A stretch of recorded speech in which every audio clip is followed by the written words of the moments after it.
Olá, sejam bem-vindos ao Fala Sindicato, podcast do Sindicato dos Bancários de Chapecó e Região. Eu sou Suelen Santin, estou com o nosso diretor de comunicação e bancário do Banco do Brasil, Sebastião Araújo. Olá, pessoal. E com o nosso vice-presidente bancário da Caixa, Pablo Mussolini. Olá, pessoal. E o assunto que nós vamos discutir hoje é adoecimento mental. Nós escolhemos esse tema por ser uma dor muito presente no cotidiano do mundo do trabalho. E a categoria bancária é uma das mais atingidas, com altos índices de afastamento por transtornos mentais. Para conversar conosco, nossa convidada é a psicóloga e psicanalista Júlia Gerhardt. Seja bem-vinda, Júlia. Obrigada, Su. Nós vivemos na era do cansaço e parece que é algo comum, quando a gente conversa com outras pessoas, ouvir relatos de esgotamento. No mundo do trabalho, os transtornos mentais atingem 15% dos trabalhadores adultos, segundo o relatório da OMS. E falando aqui do Brasil, trazendo um pouquinho mais para a nossa categoria bancária, desde 2013 os transtornos mentais e comportamentais passaram a ser a principal causa de afastamento dos bancários. Na nossa categoria existe uma forte cobrança pelo cumprimento individual de metas para manter o emprego. A sobrecarga de trabalho também é grande, com menos funcionários para atender um número maior de correntistas. Além da rotatividade, cada vez mais os bancários têm sido substituídos por trabalhadores mais jovens e com salários menores. Ju, como que esse tipo de cobrança, esse cenário que se desenha no emprego bancário, ele afeta a saúde mental do trabalhador? Bom, o trabalho ocupa um lugar central, na vida das pessoas. Culturalmente, há uma forma de reconhecimento social o trabalho. E nos últimos tempos, as formas como vem se desenhando, como vem se mostrando e se exigindo do trabalhador, a produtividade que vem se exigindo, o desempenho que vem se exigindo, e junto com isso, a forma como o trabalhador é colocado nesse lugar facilmente descartável, facilmente trocado por alguém, que está com mais energia, isso afeta diretamente a nossa relação com a função que a gente desempenha, que o trabalhador desempenha, e com o entendimento que o trabalho ocupa, na vida de cada pessoa, assim. Então, com uma cobrança maior, um número reduzido de pessoas para desempenhar as funções, uma sobrecarga muito grande, isso torna muito distante do que é o possivelmente humano de se fazer, é uma forma de produzir doença, que tem mais produtividade, nessa lógica do capital. Mas tem produzido muito mais adoecimento e afastamento das pessoas do local de trabalho. Saúde está longe de ser prioridade. Longe, ainda. Pablo, compartilha um pouquinho a tua experiência com a gente, do dia a dia na agência, como é que é essa tua experiência mesmo de conviver do cotidiano do trabalho. Bom, os colegas bancários que estiverem nos ouvindo, com certeza vão se identificar, vão perceber esse tipo de coisa na sua rotina de trabalho. Mas a gente tem que entender, e quem estiver assistindo que não é bancário, vai conseguir ter uma noção do que é o trabalho dentro do banco. Dentro de todos os bancos, tanto públicos quanto privados, tem uma altíssima intensidade de extração de força de trabalho dos trabalhadores. O que significa intensidade? A gente fala em trabalho, em quantidade de trabalho, a gente pensa em tempo, em duração do trabalho. Mas a intensidade do trabalho também é muito importante e afeta muito a saúde mental das pessoas. No banco a gente não para um segundo. O banco mantém fila, principalmente os bancos públicos, mantém fila constante, que é estoque de trabalho para o trabalhador. Então, diferente de uma outra empresa qualquer, de uma loja, de um escritório, onde o trabalho, embora exista e tenha muito trabalho, a pessoa pode fazer uma pausa, trocar uma palavra com um colega, fazer um lanchinho, tomar um cafezinho. No banco a gente não tem espaço para isso, é constante. A fila está lá, o cliente está parado, está te olhando, batendo o pé, está lá. Às vezes na caixa, por exemplo, em épocas de pagamento do benefício, 2, 3 horas na fila, você não tem condições de parar para ir fazer alguma coisa para tratar da tua saúde mental, para dar uma aliviada, dar uma respirada enquanto o cliente está lá. Então você trabalha diretamente sem parar um segundo. Isso afeta bastante a qualidade de vida das pessoas do trabalho. Além disso, a gente tem toda a cobrança de metas, a gente tem uma estrutura muito rígida no banco por resultados. Outras empresas estruturam a sua cobrança de resultados de uma forma mais fordista, aquela linha de produção, nas empresas, nas indústrias e tal. Mas o banco ele faz uma cobrança mais por resultado individual. Então, o banco não tem uma linha de produção. Geralmente, cada cliente que entra lá, o bancário que atender vai fazer tudo o que ele precisa. embora tenha seus setores, claro, setorizado, mas ele não vai fazer uma pequena parte do processo como numa indústria. Então, o bancário é cobrado para fazer o trabalho completo e enfiar a maior quantidade possível de produtos de alta lucratividade para o banco no cliente. E isso não vem ao caso nos cálculos do banco a necessidade ou não do cliente. Então, muitas vezes, em algum momento da economia, por exemplo, o banco quer captar mais recursos. Então, ele diz que tem que vender fundo de investimento, previdência, e não quer saber se o cliente tem recurso ou não. Isso é problema do funcionário. Se o cliente está ou não numa situação favorável, por exemplo, hoje no Brasil, quem está conseguindo guardar dinheiro? Que proporção da população hoje no Brasil está conseguindo gastar menos do que ganha para sobrar uma poupança? Uma porcentagem minúscula, e o banco não quer saber disso. Ele simplesmente aumenta a meta, aumenta a meta, aumenta a meta. Tem alguns bancos, alguns momentos, que chegam a simplesmente aumentar a meta em 10% em relação ao que foi feito no ano anterior. Não importa o quanto está difícil de vender. A meta é sempre um pouco mais do que foi feito no anterior. E cada vez que você bate a meta fica mais alta. E para bater a meta de novo, você precisa empurrar mais produtos no cliente, precisa ser... Muitas vezes o bancário começa a ocultar algumas características do produto. Ele começa a dizer assim, o título de capitalização é maravilhoso, o título de capitalização vai resolver a tua vida, quando na verdade não é o produto mais adequado para o cliente. E isso afeta a saúde mental da pessoa, porque não é natural você ocultar características do produto para convencer o cliente a vender. O natural é que você explique os 100% das características do produto e deixe o cliente escolher o que ele quer. Mas na pressão da meta, o banco te manda uma listinha de características do produto, ressaltando tudo que é maravilhoso e ocultando os problemas dos produtos, que é onde o banco lucra. E a gente é forçado a empurrar esses produtos para o cliente, a convencer o cliente de que é isso que ele precisa, quando na verdade geralmente não é. E isso vai criando um mal-estar na cabeça do trabalhador. O trabalhador se sente mal de fazer isso. Não é normal você enganar e induzir as pessoas a comprar um produto que a gente sabe que não é o ideal para ela. Como é que você sabe que não é o ideal para o produto? Uma pessoa que está trabalhando numa agroindústria aqui em Chapecó, que tem o foco da nossa economia na agroindústria, ganhando R$ 1.600, R$ 1.700, não tem, pagando 800, 900 de aluguel, 600, 700 do mercado, não tem condições de comprar um título de capitalização, não é o produto certo para ela. Não tem condições de comprar um seguro de veículo, por mais que ela tenha um carrinho velho, às vezes, para conseguir trabalhar, não tem como ela pagar mais o seguro, não cabe no orçamento dela. A grande maioria dos nossos clientes estão nessa situação, com a crise econômica que a gente vive. E a gente é forçado a ir empurrando, e isso vai nos desgastando. Por isso que a gente tem tantos afastamentos por doenças psicológicas. A Federação Nacional das Associações do Pessoal da Caixa, a FENAI, fez um levantamento em todos os bancários afastados, que são 6% do total, é um número absurdo, 6%, imaginem, mais de um em cada 18, 19 trabalhadores estar afastado, é um número muito alto. E 33% deles são por depressão, 26% por ansiedade, 13% por burnout e 11% por síndrome do pânico. Então, em tudo, dá 83% de afastados por doenças psicológicas graves, que afetam a qualidade de vida das pessoas, que levam ao suicídio, muitas vezes, que destroem a vida das famílias. O banco não quer saber disso porque, dessa forma, dá mais lucro. E a gente percebe que existe uma certa unanimidade, né, quando a gente ouve esse tipo de relato, né, de denúncia, de questão de assédio, não só na categoria bancária, mas em outras categorias também, né, um pouco do que tu tá falando agora também da categoria bancária, né, Pablo, que a gente tem índices altíssimos de afastamento, e essa cobrança que tá cada vez maior, tu acha que, sei lá, de repente isso se normaliza, que as pessoas acham que isso é o normal, isso se torna o normal? Começa a aparecer um novo normal. A gente vai esquecendo de como era antigamente, as pessoas vão mudando de emprego, vão falecendo, morrendo, se afastando por doença, vai entrando gente nova e vê aquilo o tempo todo, e aquilo parece a única forma de organização. Mas não é. Não é. Já existiu épocas no Brasil onde havia uma menor intensidade e a gente pode e deveríamos estar lutando por uma menor intensidade de extração de força de trabalho, por um maior alinhamento da atividade dos bancos aos interesses nacionais. Os bancos são concessões. Os bancos não são empresas absolutamente livres em nenhum país do mundo. Todos os países do mundo controlam os bancos porque é uma atividade financeira. A atividade financeira é de extrema importância para a economia. O banco faz a ligação entre os poupadores e os tomadores de crédito na economia.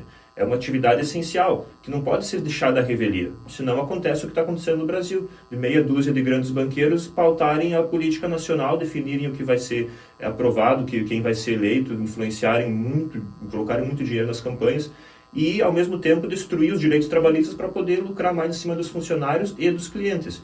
Isso não é normal. Isso não é normal. Tu não pode aceitar isso e dizer que o banqueiro tem direito de fazer o que ele quer, porque ele não tem esse direito. A sociedade, enquanto corpo de pessoas organizadas, deve controlar os bancos, deve impor que os bancos cumpram o seu papel social para não travar a economia e para não gerar toda essa superexploração de trabalhadores e clientes dos bancos. E tentando se encaixar, assim, nesse novo perfil que as empresas exigem dos funcionários. Ju, tu acha que existe, assim, não sei se começou a romantizar o trabalho árduo, sabe? Porque parece que você tem que se dedicar e ir além das suas atribuições para, de repente, perseguir uma promoção, chegar até onde você quer na sua carreira. Tô esgotado, assim, mas eu vou ultrapassar os meus limites para conseguir atingir as expectativas do banco, da empresa. Acho que o grande triunfo, um dos grandes triunfos do capitalismo é fazer com que essa cobrança não venha só de fora, ela já está internalizada. Então, a gente não precisa ter um chefe cobrando o tempo todo necessariamente, né? Porque já tem uma cobrança de que seja desempenhada uma performance de produtividade, né? O trabalho como a nossa função social e a performance a produtividade que a gente consegue dar no trabalho como uma validação, né? E aí, nesse funcionamento, né, nessa máquina funcionando dessa forma, é muito duro fazer esse estranhamento, colocar isso no lugar do não normal, do absurdo, né? Porque aí você tem que botar o pé no freio e dizer assim, bem, né, não é assim que funciona. Não tem como eu dar conta dessa demanda, né? Essa demanda ela não é criada com base no que no que é possível uma pessoa fazer sem adoecer, né? Então, essa é a questão, assim, já está internalizada. A gente tem uma performance, a produtividade, ela nos valida socialmente. E além disso tudo, a gente ainda tem que performar, né, uma felicidade, uma alegria, assim, né, uma vivência em que não haja nenhum tipo de sofrimento, né? Que não haja um lugar para se estar exausto, se estar com raiva, se estar triste, se estar insatisfeito, né? E fica difícil se dar conta disso nesses processos, porque não se tem mais uma busca muito consciente por uma satisfação, tanto no trabalho, tanto quanto prazer na vida pessoal, né? Essa busca por prazer, ela tem se tornado só uma fuga do desprazer, né? Deixa eu cumprir aqui rápido toda a minha lista de tarefas, deixa eu andar essa fila do banco, terminar tudo isso logo, para ver se eu consigo me sentir um pouco melhor. Tu vai no automático, né? Vai no automático. E depois chegar em casa, que geralmente, né, quando o trabalhador está nesse funcionamento, o que ele quer? Ele não quer pensar. Ele quer a fuga, né, do pensamento, ele quer algum estímulo que leve ele para um lugar de tentar se desconectar.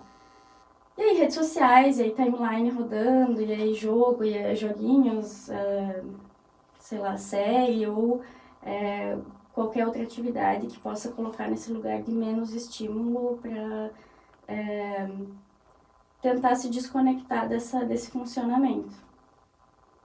Puxando agora para uma modalidade mais específica e mais recente também agora com a pandemia, que já fazia um pouquinho parte, assim, do mundo do trabalho bancário, que é o trabalho remoto, né?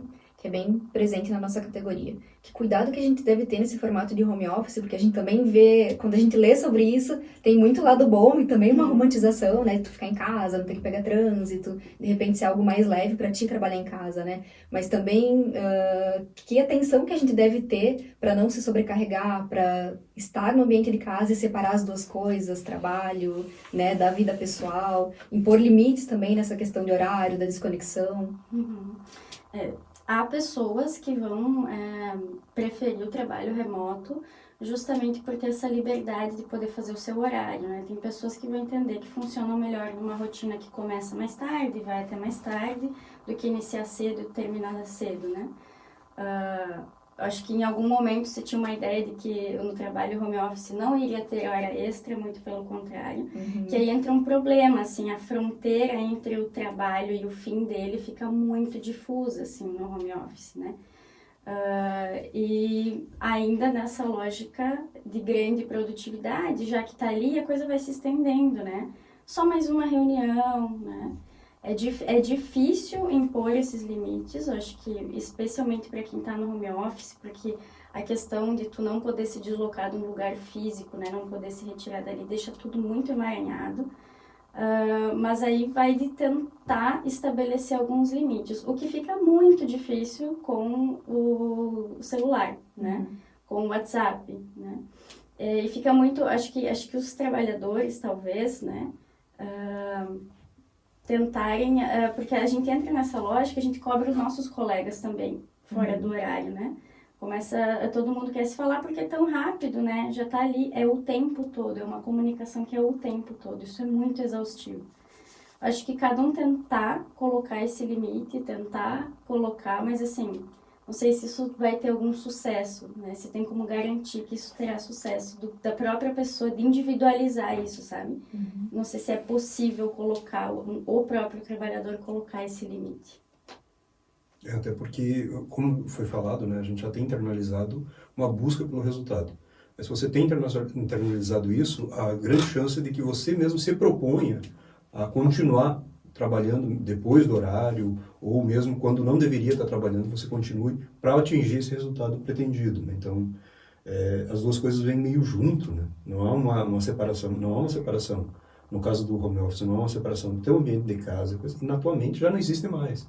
Então, a tua vida, ela é o que a Júlia coloca, né? De você ter uma busca incessante pelos resultados e uma busca incessante também por umas formas de autogratificação para tentar fugir um pouco disso, né?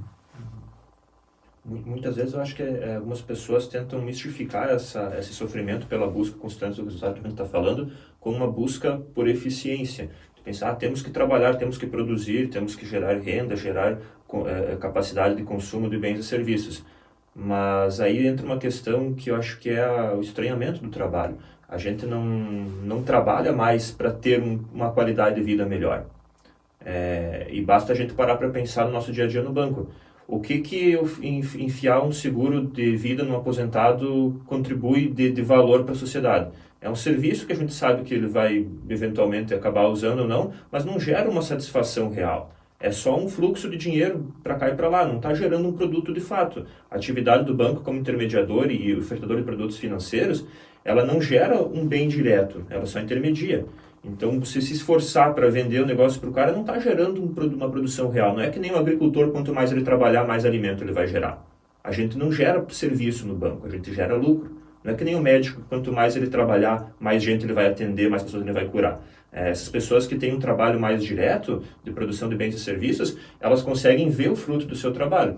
O bancário não consegue ver a satisfação gerada pelo fruto do seu trabalho porque não tem uma satisfação, é uma intermediação. Então, quando a gente força um produto, fica se esforçando para fazer a coisa, e muitas vezes a gente também está trabalhando só para o banco ter mais resultados, só para melhorar a forma de atendimento do banco, para otimizar os canais e tudo mais, a gente acaba não percebendo o fruto do nosso trabalho e fica aquela sensação de trabalhar e não gerar nada. A gente gera um número lá no sistema de metas. É isso que a gente está gerando, que significa um lucro para a empresa. Mas não está gerando satisfação para ninguém. Nós somos peões dentro de um sistema maior, gerando lucro para alguém, mas não gerando trabalho, não gerando felicidade para as pessoas, capacidade de consumo de bens e serviços. Voltando um pouquinho sobre a questão do assédio, que também tu relatou, que a gente falou no comecinho da nossa conversa, Pablo. A gente sabe que as metas inatingíveis, essa apreensão constante por vender produtos é algo muito, né, presente no cotidiano dos bancários. E pesquisas do movimento sindical mostram que isso está associado, sim, ao adoecimento da categoria, né? Principal causa do adoecimento hoje. Sim, na verdade, numa consulta nacional desse ano, respondida por mais de 35 mil bancários, 77% afirmaram que a cobrança excessiva pelo cumprimento de metas causa cansaço e preocupação constante. 54% disseram que causa desmotivação e medo. 51% associaram a pressão por metas a sintomas de dor, formigamento no corpo e 44% que causa crise de ansiedade e pânico. Então, quer dizer, é um número bem maior. E, além disso, eu acho que é interessante, é um número bem maior do que o aceitável, né? Sob qualquer ângulo. E uma das coisas que a gente tem percebido na conversa, eu sou bancário já há 20 anos, e a gente percebia que existia já o problema do adoecimento bancário, em parte até a gente estava conversando antes do podcast também, em parte movido por lesões por esforço repetitivo, né, em grande parte a DORT, né,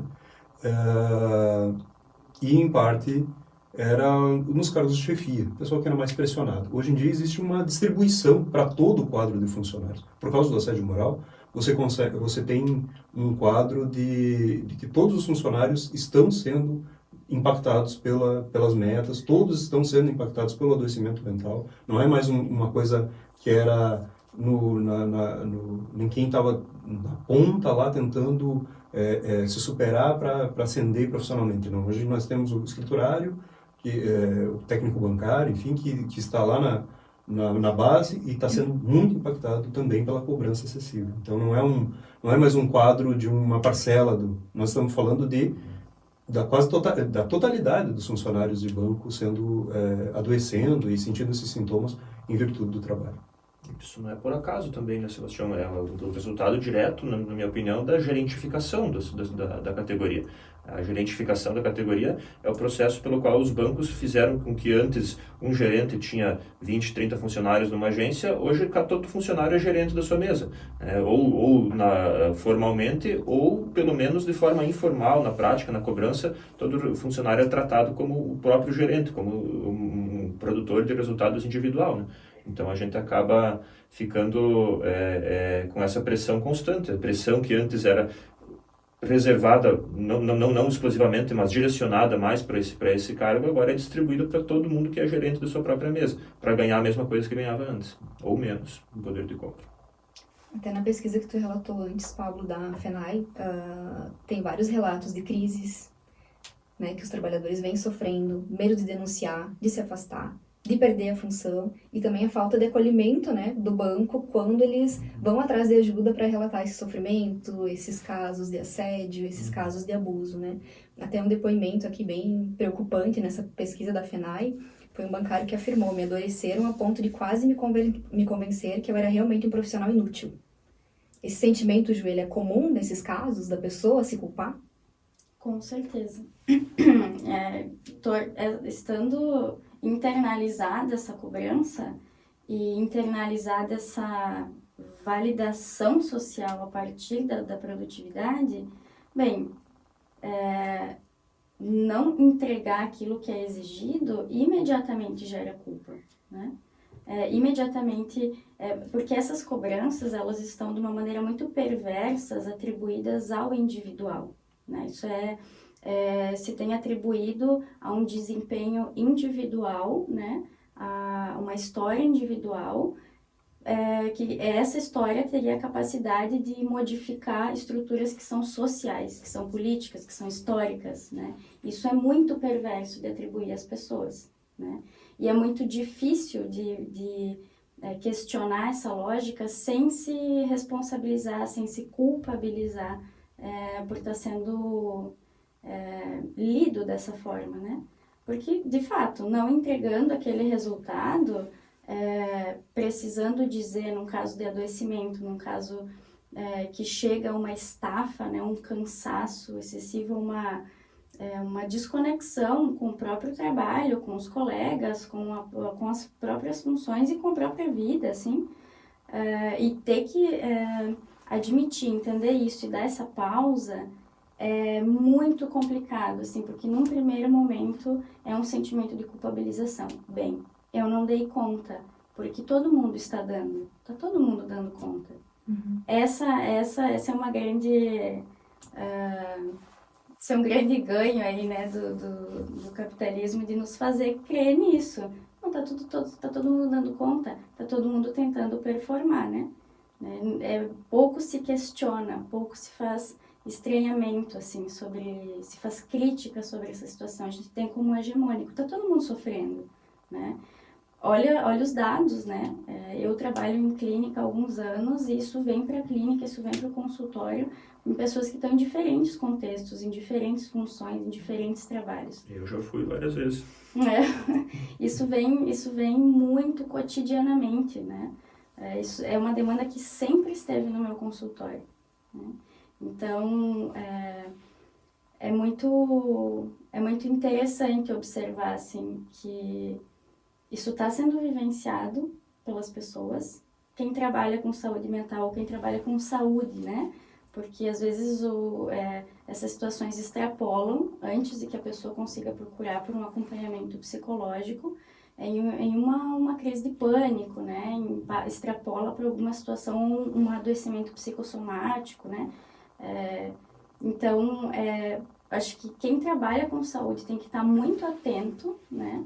Para atender pessoas, não unicamente dores ou sintomas, são pessoas que têm uma história para conseguir escutar e compreender, né? Aonde é que isso começa, o que pode estar influenciando esse adoecimento. E poder começar a fazer furo, assim, nessa certeza de que tá todo mundo dando conta, tá todo mundo produzindo, só eu tô falhando, só eu não tô conseguindo. Eu lembrei de uma tirinha, Júlia, quando você falava, que aparece no primeiro quadro o chefe dando um esporro no funcionário. O funcionário vai para casa e dá um esporro na esposa, a esposa dá um esporro no filho, o filho dá um esporro no cachorro. E tá todo mundo frustrado por causa da ambição do chefe da empresa que queria um resultado maior. Como esses problemas psicológicos que a gente sofre no trabalho acabam escoando para outras áreas da nossa vida, isso é normal? Acontece com todo mundo também? Sim, tudo aquilo que é vivenciado, né? Que a gente não tem a oportunidade de pensar, de questionar, de falar, e esse é um dos trabalhos da psicoterapia, né? Ou de um processo de análise, tende a ser repetido, né? Eu trabalho com a psicanálise, então entendo para mim é muito clara essa função psíquica, né? Do repetir. Como uma criança que acaba de aprender alguma coisa e repete muitas vezes, né? Numa tentativa de elaborar, nós também fazemos isso, né? Mas repetimos muitas vezes sem perceber, né? Esses padrões de assédio, esses padrões de violência, né? Isso é muito cruel também, né? Isso acaba acontecendo em cadeia, né? Em escolas também, que é um lugar onde profissionais da educação, né? Estão numa exaustão muito grande. É muito difícil entrar numa escola e ter algum educador que ainda está conseguindo trabalhar sem estar na estafa, sem estar medicado, né? Isso afeta diretamente a relação ali com o trabalho e com aquelas crianças, com aqueles adolescentes, com aquelas pessoas e com a própria família. Não tem como não afetar. É impossível, né? É impossível isso parar e isso ser um sofrimento individual, né? Se atribui ao individual, né? Porque aí nos leva a entender que isso é um problema nosso, né? A nossa falha, eu que estou repetindo, Claro, a gente se responsabiliza por aquilo que está acontecendo com a gente para tentar fazer algo com isso, né? Mas não é um problema individual, né? Enfim, né? Afeta em todas as nossas relações. A gente tende a pensar que é só com a gente, né? Sim. Acontecia em alguns momentos, tipo, quando eu tive em situações piores no meu trabalho, com problemas com chefes e outras questões, acontecia de vez em quando lá em casa, eu chegar em casa, de repente, do nada, eu estou discutindo com a minha esposa, nem sei porquê, e eu peço desculpa e digo, amor, desculpa, estava estressado do trabalho, foi um dia horrível, briguei com o chefe, briguei com o cliente, e eu não percebo, só demoro para perceber que eu estou transferindo para ela toda essa pressão que eu sofro. E aí, por sorte, a gente consegue perceber e parar. Mas muitas vezes isso não leva a problemas familiares muito mais graves? Possivelmente, né? Com certeza. Acho que pode levar a um nível assim de desconexão consigo mesmo, de nem conseguir dar conta de perceber como é que eu comecei a discutir mesmo. Tu nem é mais consciente do processo do que tu tá fazendo, falando, do que né? Tá acontecendo. Automaticamente você está transferindo frustração, tentando acabar com aquela raiva, aquele sentimento de estar preso no banco, sofrendo e destruindo outros aspectos da vida. Uhum. E sim, é muito solitário, né? Porque a gente tem perdido muito o senso de convívio, de comunidade, de diálogo, isso tem sido muito perdido. E hoje em dia, quem é que não está em alguma rede social, né? É muito difícil que a gente não esteja nas redes sociais. E rede social é imperativo de felicidade. Ninguém vai lá dizer que não está bem, né? Ditadura da felicidade. É imperativo, tem que estar bem, tem que estar feliz e tem que estar fazendo alguma coisa. O ócio já perdeu lugar há muito tempo e ele é muito necessário, né? o ócio, a falta, o espaço, o vazio, ele precisa existir para que a gente possa desejar, né? Isso é um mecanismo de funcionamento psíquico, assim, a gente precisa de espaço e a gente é soterrado de informação o tempo todo. Mesmo quando a gente, sei lá, sai para descansar, sai de férias, eu tenho que postar que eu estou tomando um drink, eu estou tomando um café, eu estou fazendo alguma coisa, eu estou sendo feliz, sabe? Eu tenho que estar fazendo algo. E é solitário, assim, o número de pessoas, e assim, o número de pessoas que passaram por algum diagnóstico. Ainda tem número de pessoas que não passaram por algum diagnóstico e estão medicadas, né? Porque daí tem um caminho muito rápido para medicalização. Aí no adoecimento do trabalho para medicalizar, porque tu se torna razoavelmente funcional de novo e segue trabalhando, né? A medicação, ela tem um papel bem importante, assim, em alguns processos, mas em momentos, né? Isso discutido com profissionais, psicólogos, psiquiatras, né? Mas tem se passado muito rápido, assim, né? Porque é uma resposta muito rápida. Tu tampona, tu abafa aquele sofrimento e segue funcionando nessa lógica, segue produzindo, segue dando essa resposta e sozinho, né? Nessa sensação de estar sozinho, sou só eu, né? E também não é por acaso, né? É muito barato para o capitalismo nos dar remédio. É uma solução muito simples e barata.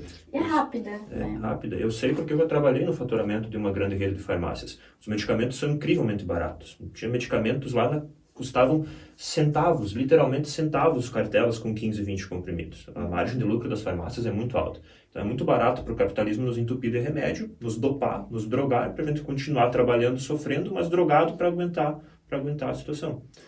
O sistema age como um traficante, nos entupindo de droga, para a gente aguentar o sofrimento que ele nos causa. Isso é absurdo de se constatar. Cria um problema e oferece uma solução. Fazendo um parênteses bem extenso, assim, né? Na verdade, a grande parte da infraestrutura da América Central foi construída por trabalhadores chineses, né? E você não acha chineses na América Central, porque eles eram iniciados em ópio para aguentar o nível de trabalho. Quando o ópio foi cortado, por N motivos, né, questão de... os ingleses pararam de fornecer, enfim. E a grande parte dos trabalhadores se matou. Então, não, mal comparando, a gente viveu outro momento histórico, etc., né, mas você tem, de certa forma, um quadro de adoecimento do trabalho muito parecido atualmente com essa situação brutal ali do século XIX, XVIII. Né? Então, é muito preocupante para nós, assim, principalmente nós somos sindicato, a gente acompanha, de certa forma, o histórico da categoria, verificar em que pé está. Assim, eu acho que é isso que a Júlia coloca, também para nós é uma preocupação, porque lá na década de 80 nós conseguimos responder isso porque as pessoas eram mais coletivas. Todo o sofrimento da categoria era compartilhado pelos colegas, porque você conversava no teu local de trabalho. Hoje, até por causa do excesso de trabalho, por causa da carga, da necessidade da tua relação direta com o teu supervisor, gerente, etc., de quem, de certa forma, te controla, e não com os colegas, você acaba tendo uma não coletivização. E isso implica em você não ter também uma vivência sindical, você não tem uma participação nas plataformas de reivindicação, etc. Porque você está muito acostumado com aquela individualização do teu sofrimento, etc. Então, para nós, chama mais atenção ainda esse sofrimento individual. Porque as pessoas não só estão sofrendo individualmente, como elas estão procurando, por N motivos, né? A gente observa isso assim, como diretor sindical, a gente faz atividades, cada vez menos gente participa, porque a pessoa está tão exausta que ela sai do local do trabalho, ela vai direto para a residência para tentar procurar alguma coisa que retire aquele sofrimento dela. E não quer discutir, não quer sentar com os outros colegas para discutir as condições do trabalho, porque ela sabe que aquilo ali está acabando com ela. No fundo, talvez, não conscientemente, mas ela sabe que aquilo está dificultando muito a vida dela, está tornando sofrível a vida. E até por medo de ser descartada, né? A pessoa contar, se a pessoa revelar que está sofrendo tanto, que está com tanto problema, ela tem grande chance de perder a função, de ser trocada, de ser afastada. Se ela reclamar o direito de ficar afastada do trabalho, já que está doente por causa do trabalho, Então, a chance dela perder um cargo de chefia, de gerência, quando voltar, é muito alta. A gente sabe que isso acontece cotidianamente nas agências.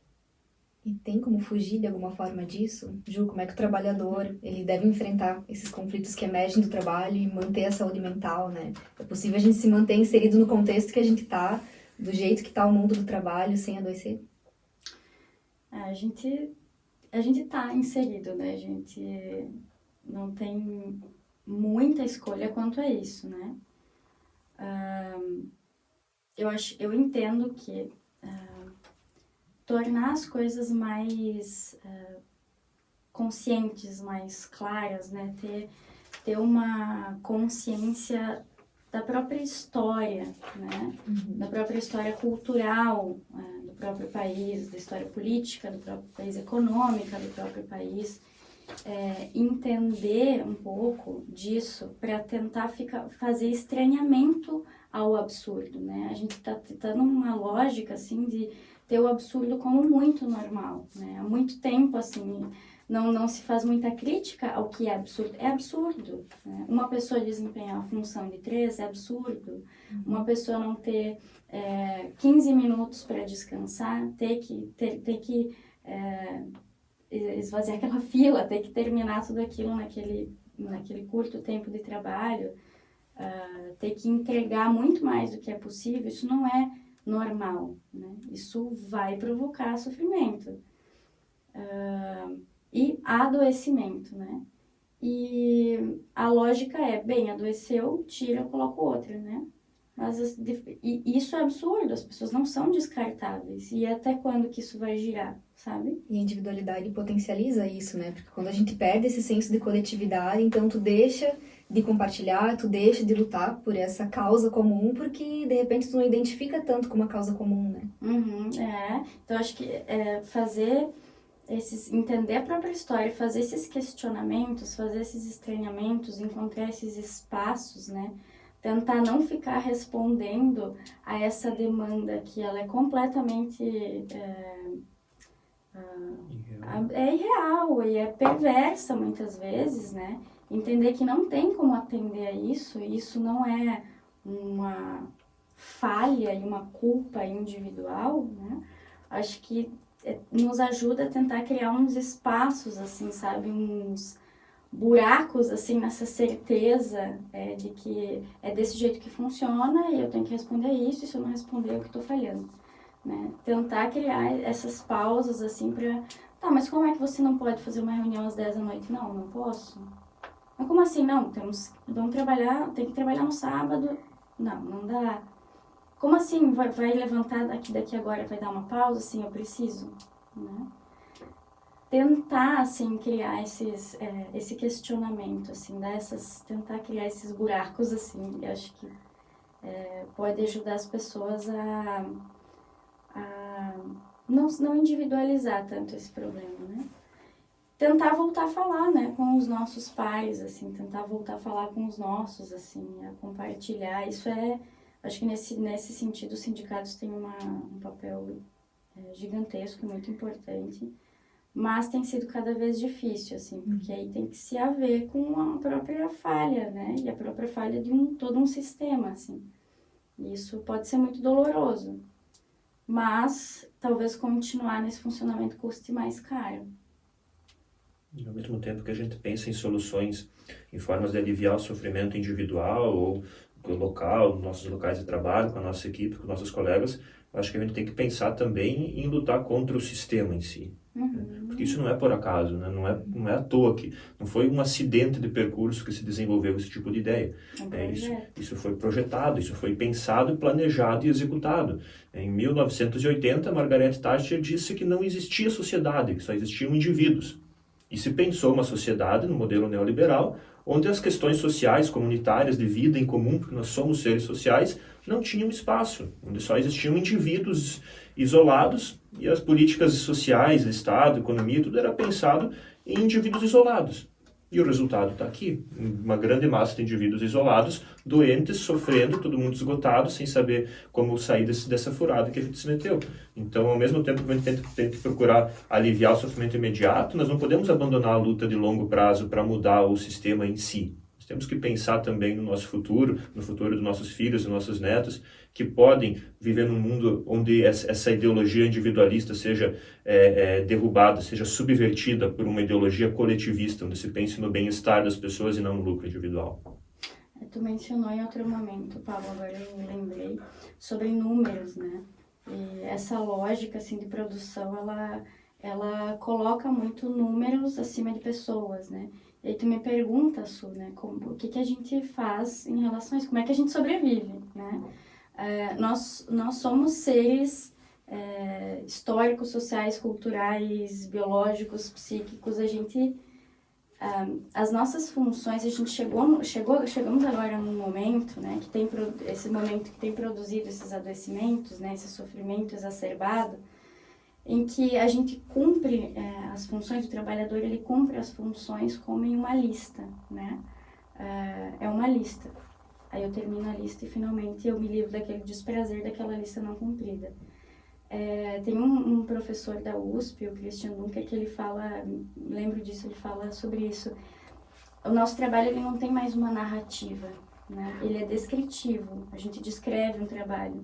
Mas nós somos seres de narrativa, a gente se constitui psiquicamente, as coisas têm sentido na nossa narrativa, elas precisam ter.